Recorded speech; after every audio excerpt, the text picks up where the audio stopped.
আমি তো সারাটা বছর অপেক্ষা করে থাকি ডিসেম্বরে এই লম্বা একটা ছুটি পাওয়ার অপেক্ষায়। তো আজকে ফাইনালি রিদওয়ানের পরীক্ষা শেষ। আর সকাল, সকাল একদম রান্না-বান্না শেষ করে রেডি হয়ে গিয়েছে গ্রামের বাড়ি যাওয়ার জন্য। আর এবারে গ্রামের বাড়ি বেশ অনেকটা দিন থাকা হবে। তাই একদম সকাল থেকেই প্রিপারেশন নেওয়া শুরু করে দিয়েছি। আর যেহেতু অনেক দিনের জন্য যাব এখানকার সংসারটাও তো একটু গুছিয়ে রেখে যেতে হবে। তাই সকাল থেকেই আজকে কাজে লেগে পড়েছি। তো ১ম এ রান্নার কাজটা শেষ করে নিচ্ছি। রান্নার কাজগুলো শেষ করে দেন বাসাটাকেও একটু ভালো করে গুছিয়ে তারপর যেতে হবে। আর যেদিন আমি বাসা থেকে গ্রামে যাই ওইদিন চেষ্টা করি বাসা থেকে রান্নাটা শেষ করে তারপর নিয়ে যাওয়ার জন্য, যেন গ্রামে গিয়ে আমার রান্না নিয়ে তেমন একটা ঝামেলা করতে না হয়। কারণ যেদিন বাসায় যাই ওইদিন গিয়ে কিন্তু বাসায় প্রচুর পরিমাণে কাজ থাকে, বাসাটা একটু ক্লিন করতে হয়।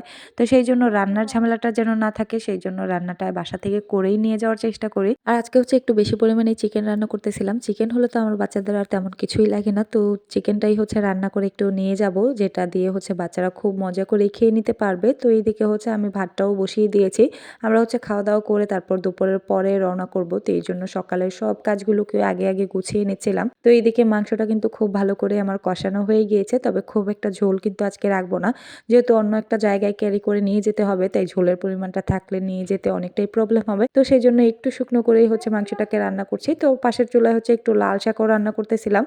তো রান্না-বান্নার কাজ শেষ করে অলরেডি আমরা খাওয়া-দাওয়াও কিন্তু করে নিয়েছি। তো খাওয়া-দাওয়ার পরে আমি ব্যাগ গুছাতে বসে গিয়েছি। আর আজকে তো জামাকাপড়ের পরিমাণ অনেক বেশি ছিল, তাই বিশাল বড় এক ট্রলি নিতে হয়েছে। যেহেতু ডিসেম্বরের মধ্যে গ্রামে যাচ্ছি আর ডিসেম্বরে কিন্তু গ্রামের দিকে প্রচুর পরিমাণে শীত পড়ে। অলরেডি অনেক পরিমাণে শীত কিন্তু গ্রামের দিকে পড়েছে। আর শহরে তো খুব একটা শীতের পরিমাণ বোঝাই যায় না। তবে এই সময়টাতে কিন্তু গ্রামের দিকে অনেক পরিমাণে শীত পড়ে। যেহেতু ছোট বাচ্চা নিয়ে যাচ্ছি, বাচ্চাদের কাপড়-চোপড় অনেক বেশি পরিমাণে হয়ে গিয়েছে। আর শীতের জামাকাপড় কিন্তু বাচ্চাদেরই অনেক বেশি লাগে। যদিও আমাদের বড়দের খুব একটা শীতের পোশাকের প্রয়োজন হয় না। তবে বাচ্চাদের অনেক বেশি পরিমাণে জামাকাপড় নিতে হয়। আর এমনিতে আমার রায়ান বাবুর জন্য অনেক বেশি জামাকাপড় নিতে হয়েছে। যেহেতু ও এখনো অনেকটাই ছোট, তাই জামাকাপড় একটু পর, পর নোংরা করে ফেলবে বা ভিজিয়ে ফেলবে। সেইজন্য ওর জামাকাপড় অনেক পরিমাণে নিতে হয়েছে। তো আমার ব্যাগে তো একদম জামাকাপড় ধরছিলই না। আর আমি সবসময় চেষ্টা করি যেকোনো একটা ব্যাগ ক্যারি করতে। এতে করে আমার অনেকটা ইজি হয় আসা যাওয়ার ক্ষেত্রে। তো একটা ব্যাগের মধ্যে সবকিছু গুছিয়ে নিচ্ছিলাম। তো এই তো আমার ব্যাগটা মোটামুটি কিন্তু কাপড়-চোপড় দিয়ে একদম ফিল আপ হয়ে গিয়েছে। আর সবগুলো কাপড়ই একটা ব্যাগের মধ্যেই আমি ঢুকিয়ে নিয়েছি। তো ব্যাগটা আমার অলরেডি গুছানো শেষ। এখন নিজেও একটু রেডি হয়ে নিয়েছি। আর যেহেতু শ্বশুরবাড়িতে যাবো তাই একদমই সিম্পল ভাবে যাচ্ছি। আর এই তো একটা সুন্দর একটা গাউন পরে নিয়েছি আর সাথে একটু হিজাব করে নিয়েছি। তো আমি নরমালি সবসময় কিন্তু বোরখা অথবা এই টাইপের গাউনই আমার পরা হয় বেশিরভাগ টাইমে। তো এদিকে আমি আর আপনাদের ভাইয়া সবাই কিন্তু একদম রেডি হয়ে গিয়েছি। তো বলতে, বলতে কিন্তু আমরা অলরেডি চলেও এসেছি। মানে বাস থেকে নেমে একটা অটো নিয়ে নিয়েছি। আর এই অটো করেই আমাদের গ্রামের বাড়িতে চলে যাব। তো